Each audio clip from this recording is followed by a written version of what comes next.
안녕하세요. 친절한 책 라디오의 책쌤입니다. 인생은 예측 불허의 여행과도 같다는 생각을 자주 합니다. 어쩌면 우리 모두는 지구별을 찾은 여행자일지도 모르고요. 책은 또 다른 형태의 여행이라고 생각합니다. 친절한 책 라디오에서는 책을 통해 떠나는 여행에 관해 이야기하고자 합니다. 오늘은 그 12번째 날로 SF 소설의 세계로 여러분을 초대합니다.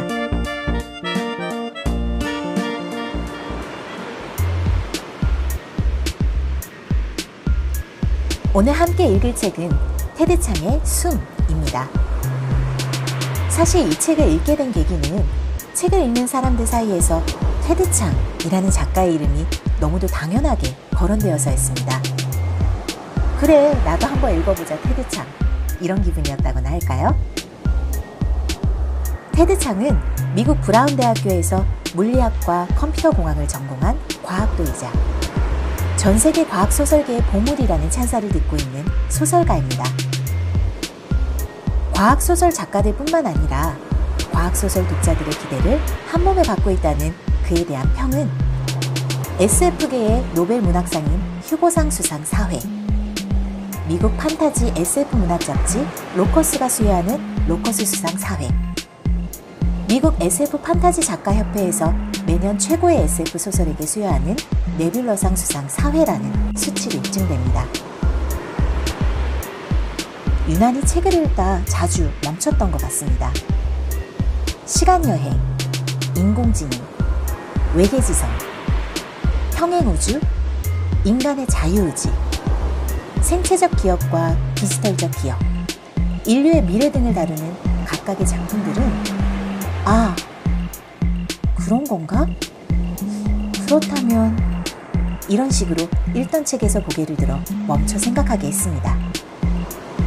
얼토당토 않는 공상 속 이야기가 아니라 설득력을 갖춘 충분히 상상 가능한 미래의 이야기였기 때문에 공상과학 소설에는 전혀 취미가 없던 저 역시 그의 이야기에 빠져들었습니다.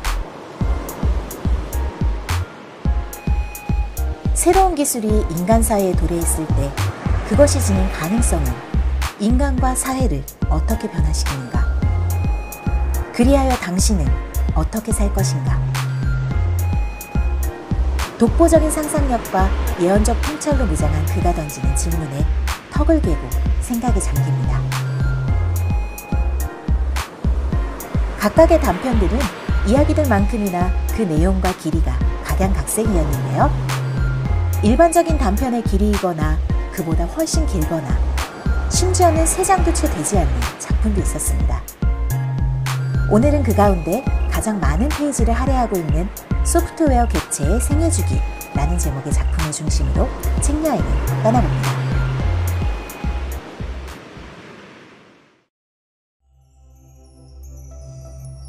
이야기는 전직 사육사였던 애나가 블루감마사가 만든 애완동물 디지언트, 가상환경에서 사는 디지털 유기체를 교육시키는 일을 권유받으며 시작됩니다. 데이터허스에 접속하자 윈도우는 그녀의 마지막 로그아웃 지점으로 줌인한다. 애나의 아바타는 아직도 지난번 방문 때 입었던 파티복 차림이다. 그녀는 좀 더 얌전한 옷으로 갈아입고 로빈의 집으로 가는 포털을 연다. 한 걸음 안으로 들어가자 로빈 집의 가상 거실에 와 있다. 너비 1마일의 반원형 폭포 위에 떠있는 거주형 비행선이다. 아바타끼리 포옹을 나눈다. 블루감마사가 만들고 있다는 게 이거야? 디지언트? 하지만 보통 디지언트가 아니야. 이걸 봐. 로빈의 아바타가 공을 굴리고 있는 침팬지 앞으로 걸어가 웅크리고 앉는다. 잘 있었어, 퐁고? 뭐하고 있어? 퐁고 공놀이! 디지언트의 대꾸에 애나는 깜짝 놀란다. 공을 가지고 놀고 있어? 정말 멋지구나. 나도 놀면 안 될까? 아니야, 퐁고공. 부탁이야. 그러자 침팬지는 주위를 두리번거리더니 공을 꼭 쥔 채로 나무 블럭이 흩어져 있는 곳으로 아장아장 걸어간다. 그러더니 블록 하나를 로빈 쪽으로 슬쩍 민다. 로빈 블랙놀이. 그리고는 다시 바닥에 앉는다. 뽕고 꽃놀이. 그래 알았어. 로빈이 애나에게 되돌아온다. 학교에서 영장류 커뮤니케이션 전공한 거 알아. 그걸 써먹을 기회가 온 거지. 어떻게 생각해? 흥미 있어? 애나는 주저한다. 이것은 대학에 입학했을 때 그녀가 그렸던 모습과는 다르다. 어릴 때는 다이앤 포시와 제인 구달처럼 아프리카로 가고 싶었다. 대학원을 졸업할 무렵에는 유인원의 수가 너무나도 줄어 있었기 때문에 동물원 일이 최상의 선택이었다. 그런데 지금 그녀는 가상 애완동물 조련사가 되지 않겠냐는 제안을 받았다.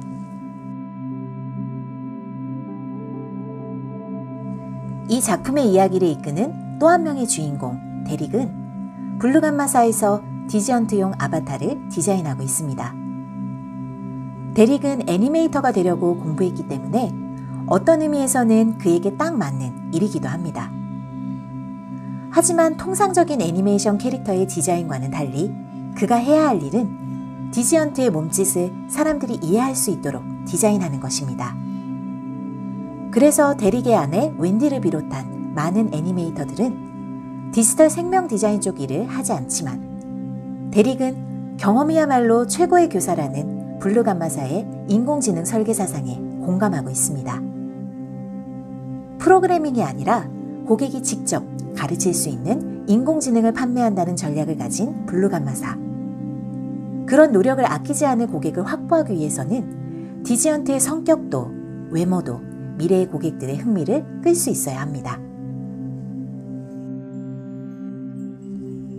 만화 캐릭터처럼 보인다면 아무도 진지하게 받아들이려고 하지 않을 것이고 반대로 너무 진짜 동물 같아도 표정이나 말하는 능력이 고객들에게 위화감을 줄 위험이 있다.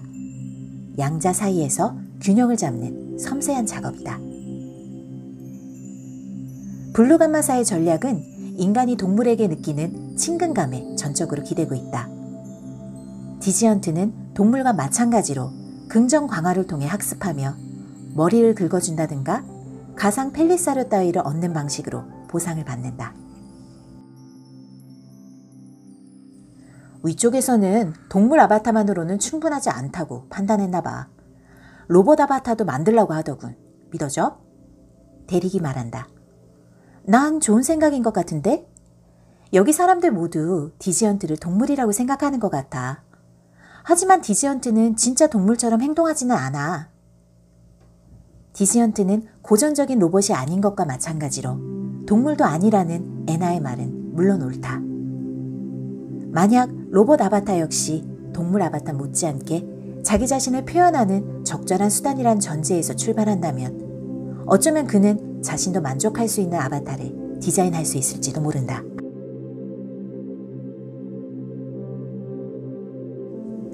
출시 후보들은 수많은 시행착오 끝에 얻는 디지언트 학습 능력의 꽃이다. 이 과정은 부분적으로는 지능의 탐구였지만 그 못지않게 기질의 탐구이기도 했다.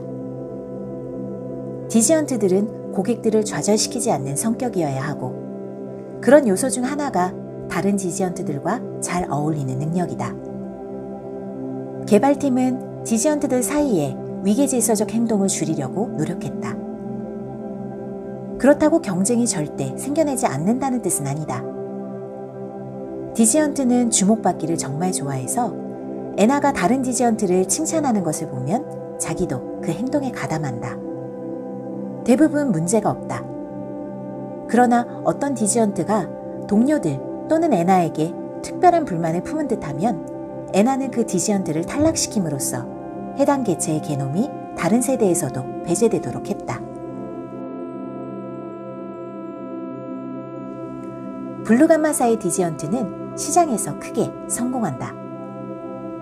1년 만에 10만 명의 고객이 제품을 구입한 데다가 다음 부분이 더 중요하다. 디지언트들을 계속 실행시키고 있는 것이다.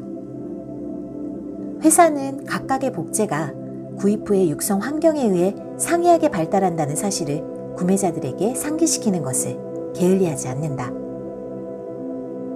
블루감마사의 판매팀은 마스코트인 마르코와 폴로를 실예로 들고 있다. 둘은 완전히 동일한 게놈으로부터 만들어진 생성물이며 같은 판다 아바타를 두르고 있지만 서로 뚜렷하게 다른 성격을 보이고 있다. 폴로가 생산되었을 때 마르코는 이미 2살이었기 때문에 폴로는 마치 형을 대하듯 마르코를 졸졸 따라다녔다. 마르코가 외향적인 데 비해 폴로는 좀 더 신중한 성격이다. 회사 측이 마스코트들에게 원래 바랬던 것은 고객이 디지언트의 행동상의 문제와 맞닥뜨리기 전에 미리 그런 가능성을 점검할 수 있는 테스트 그룹이었다. 그러나 실제로는 그렇게 되지 않았다. 수없이 상이한 환경에서 육선된 디지언트들이 어떤 식의 모습을 드러낼지 예측하기란 불가능하기 때문이다. 바로 그런 의미에서 개개의 디지언트 오너는 미지의 영역을 탐험하는 것이나 마찬가지다. 그래서 그들은 서로에게 도움을 요청한다. 오너들은 온라인 게시판을 통해 서로의 경험을 공유하거나 활발한 토론을 벌이며 조언을 주고받는다. 관리자, 개발자, 테스터, 디자이너 등 직원의 반수가 본사 현관 로비에 집결해 있다. 특별 제작된 이 관에 든 것은 제조 공장에서 갓 나온 로봇의 몸체다. 인간형이지만 작아서 키는 90cm도 되지 않는다. 외피는 검게 번들거리고 머리통은 몸통에 어울리지 않게 크며 머리 표면 대부분은 곡면 디스플레이 화면으로 뒤덮여 있다. 로봇은 사르메크 토이사 제품이다. 디지언트 오너들을 타깃으로 한 서비스를 제공하는 회사들은 꽤 많이 생겨났지만 소프트웨어가 아닌 하드웨어 제품을 출시한 회사는 사르메크가 처음이다. 애나는 단말기로 데이터허스에 로그인하고 잭스를 부른다. 잭스는 연마된 구리로 만들어진 네오 빅토리아풍의 로봇이다. 판다곰이나 새끼 호랑이 아바타를 두르고 자라난 디지언트들은 로봇에 적응하는 데 애를 먹었다. 애나는 화면 속의 체육관의 포털을 열고 잭스를 손짓해 부른다. 좋아 잭스, 들어와. 화면에서 잭스가 포털로 들어서자 로비에 있던 조그만 로봇이 기동한다. 로봇의 머리 화면이 밝아지며 잭스의 얼굴이 떠오르고 커다란 머리통은 잭스가 쓰고 있는 둥근 헬멧으로 변한다.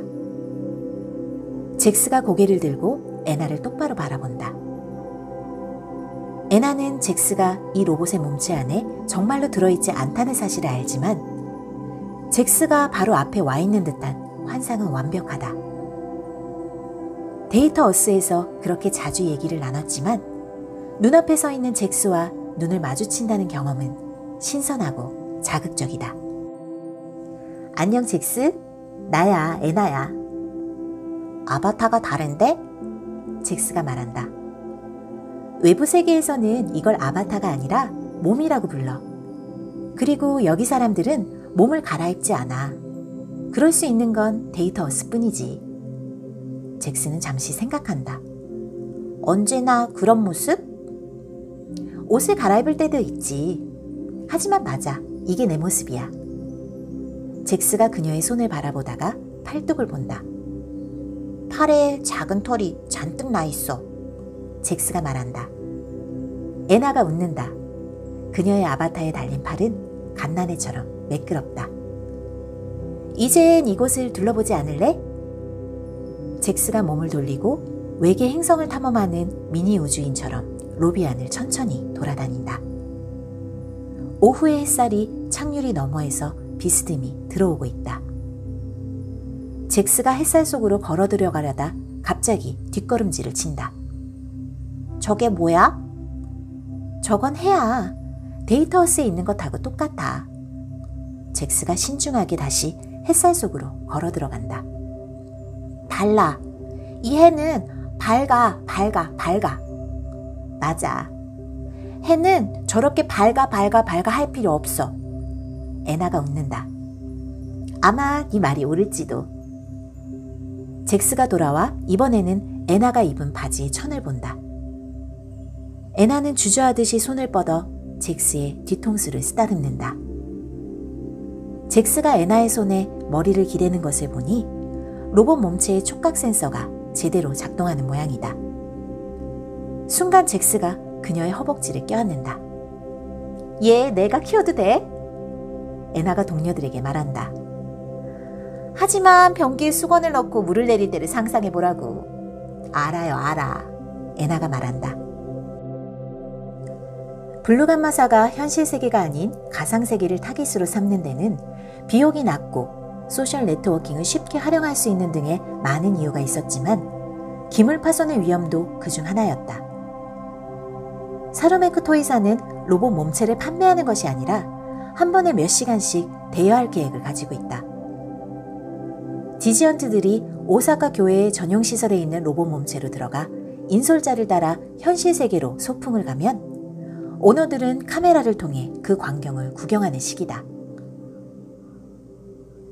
여러 직원들이 번갈아가며 마스코트들에게 현실 세계를 견학시킨다. 마스코트들은 질감에 매료된다는 사실이 드러난다. 대다수의 업체는 가상 환경의 표면에 애써 감촉을 부여하지 않는다. 그러나 이제 현실 세계의 표면을 느낄 수 있게 된 디지언트들은 가장 단순한 것에서도 신기함을 느끼는 듯했다.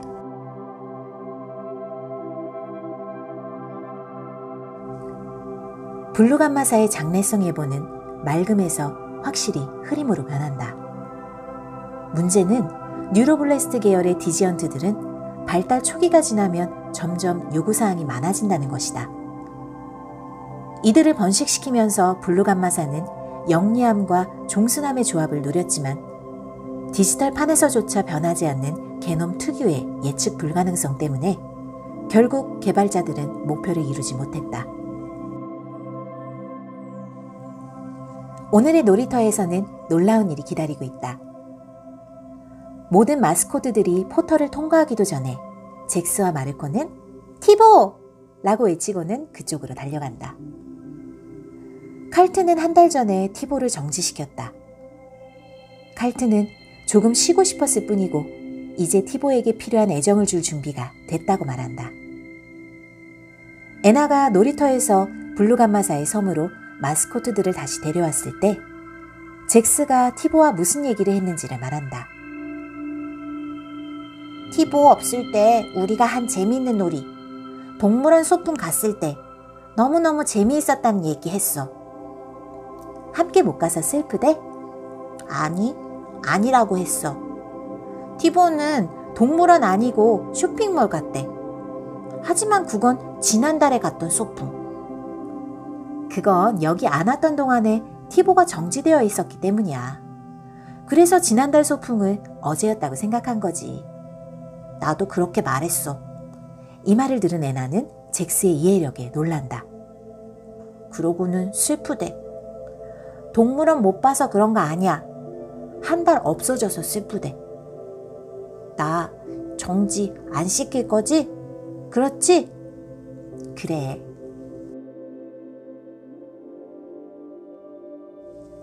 이제 블루감마사는 공식적으로 사업 종료를 앞두고 있다.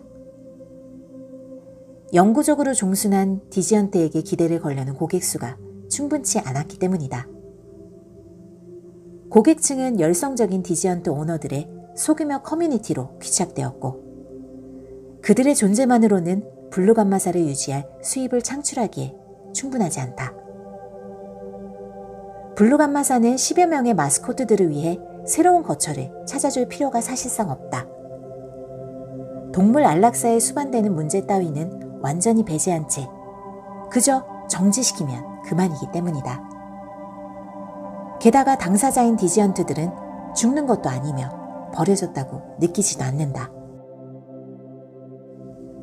블루감마사의 직원이라면 누구나 데이터허스에서 마스코트를 애완동물로 키울 수 있다.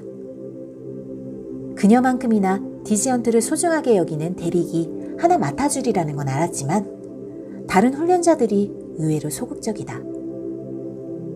모두가 디지언트들을 좋아하지만 그중 하나를 입양하는 행위는 월급도 나오지 않는데 직장 일을 계속하는 것처럼 느끼는 듯하다. 애나는 자기 아파트에서 저녁 시간을 보내고 있다. 컴퓨터 화면에 데이터허스의 윈도우가 떠 있고 그녀의 아바타는 그곳에 있는 놀이터에서 잭스와 몇몇 디지언트들이 참여한 놀이 모임을 감독하고 있다. 디지언트의 수가 계속 줄어들고 있다. 이를테면 티보는 벌써 몇 달째 모습이 보이지 않는다.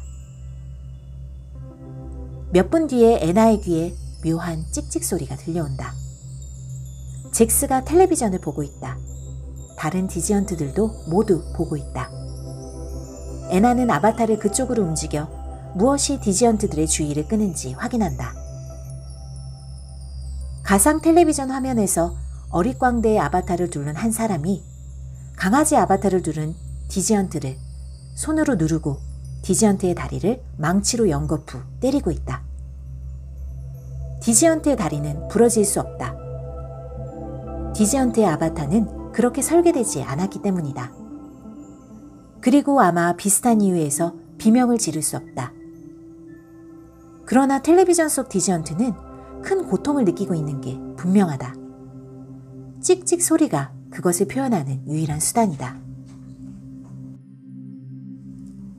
애나가 가상 텔레비전을 끈다. 대신 컴퓨터 화면의 윈도우를 열고 방영 중인 동영상에 딸린 설명을 읽는다.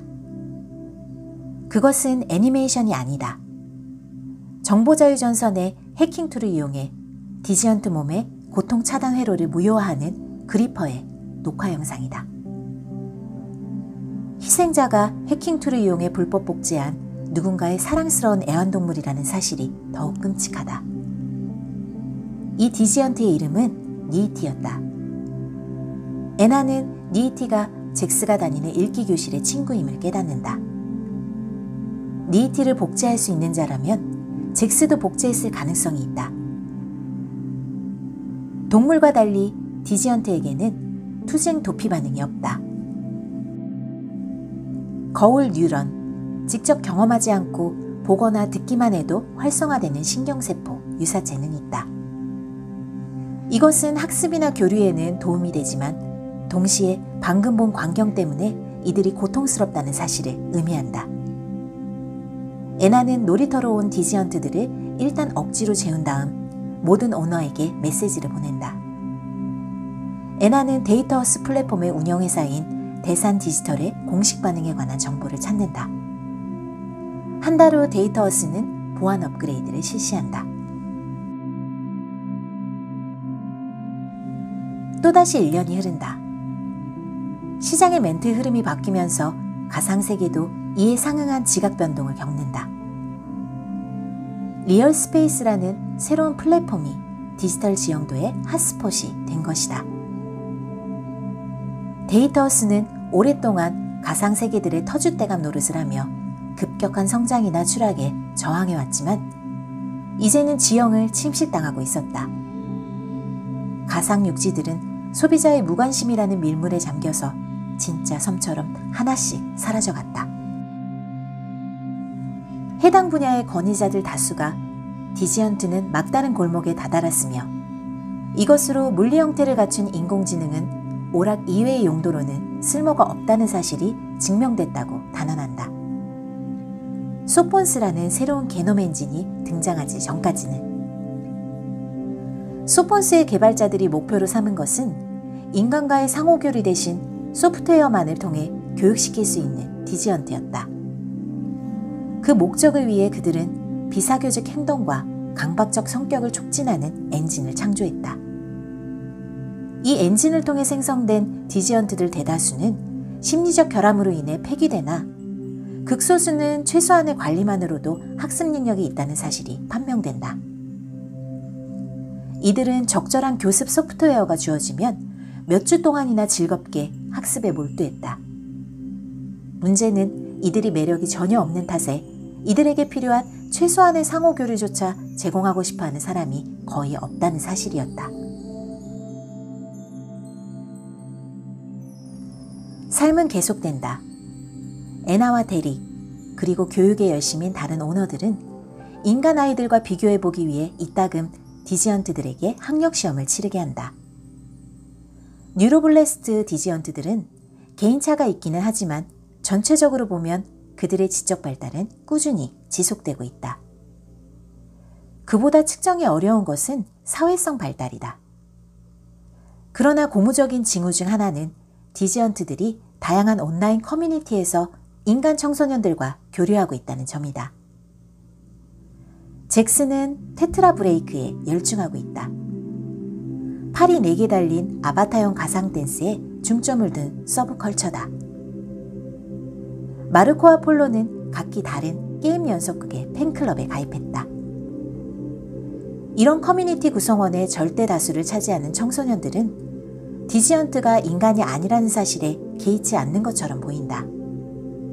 그들은 디지언트를 직접 만날 가능성이 거의 없는 온라인 친구처럼 대할 뿐이다. 데이터하우스 플랫폼을 만든 대산 디지털은 리얼스페이스 플랫폼을 만든 비스와 미디어사와 함께 공동 발표문을 내놓았다. 데이터하우스는 리얼스페이스 버전으로 대체되어 리얼스페이스 우주에 추가될 것이다. 이제 대산에게는 더 이상 플랫폼 전쟁을 치를 여력이 없다. 데이터하우스에서 실행되는 소프트웨어의 거의 모든 제작사들은 리얼스페이스에서도 돌아가는 버전을 제작해 놓았다. 그러나 예외가 하나 있었는데 바로 뉴로블래스트다. 블루감마사는 리얼플레이스 플랫폼이 등장하기 전에 폐업했으므로 뉴로블래스트 게놈을 가진 디지언트가 리얼스페이스 환경에 들어가는 것은 불가능하다. 뉴로블래스트 디지언트들에게 대산의 발표는 사실상 세계의 종말을 의미한다. 잭스는 가상세계에서의 교류관계 대부분을 잃고 있다. 대다수가 리얼스페이스로 이주해버렸고 더 괴로운 것은 잭스의 친구들을 포함한 뉴로블래스트 디지언트들 또한 거의 모두 사라져버렸다는 사실이다. 유저 그룹의 일부는 데이터하우스가 폐쇄되었을 때 자기 디지언트를 정지시켰다. 다른 일부는 일단 기다려보자는 식의 태도를 취했지만 사설 데이터하우스가 얼마나 황량한지를 목격하고는 자기 디지언트를 고스트타운에서 키우느니 차라리 정지시키는 쪽을 택했다. 그렇다고 진짜 세계에서 대체할 만한 관계를 찾을 수 있는 것도 아니다. 로봇 웨피는 조종자가 없는 프리로밍 기계로 분리되기 때문에 애나가 동반하지 않는 한 공공장소 입장이 제한된다. 잭스는 아파트에 갇힌 채 지루한 나날을 이어간다.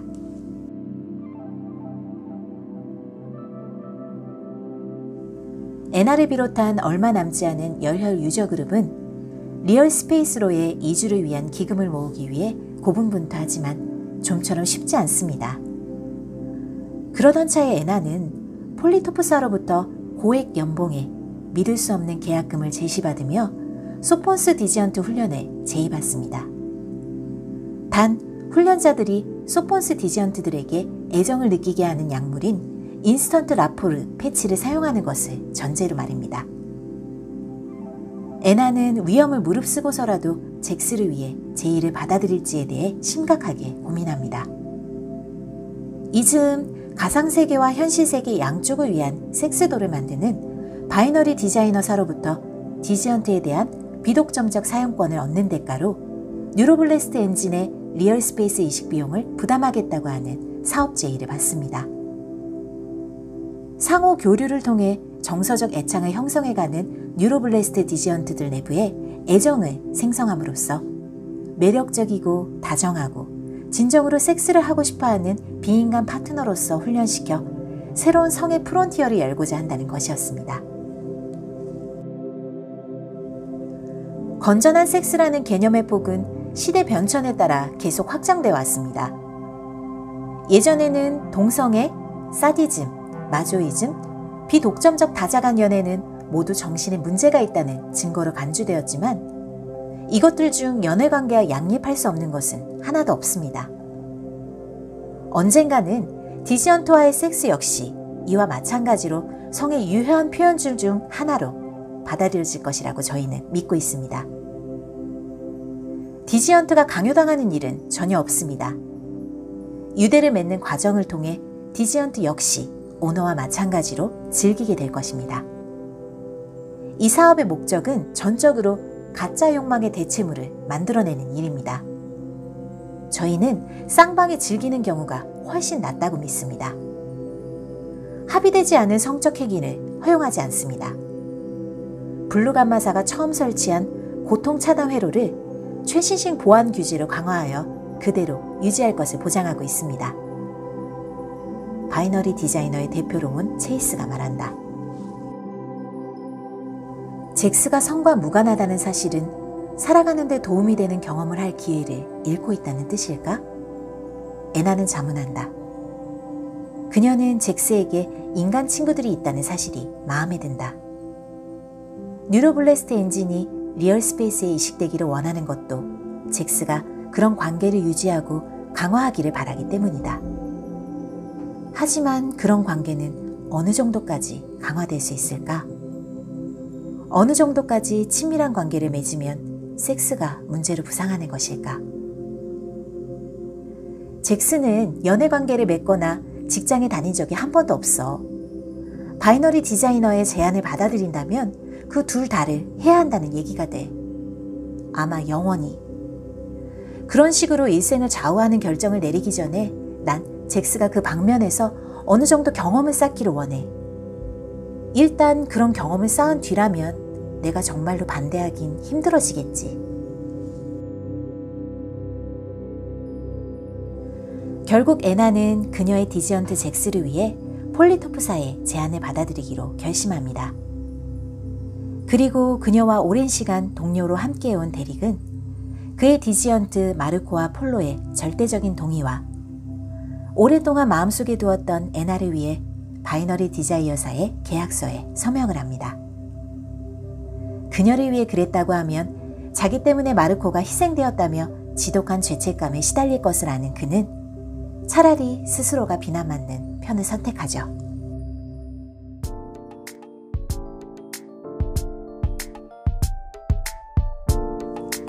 디지털 유기체와 맺게 되는 정서적 애착 관계에 대해 생각해 봅니다. 저는 애나와 데릭이 디지언트를 대하는 태도에서 부모가 아이를 양육할 때의 모습을 떠올렸습니다. 애완동물을 대하는 우리의 태도에 대해서도 생각합니다.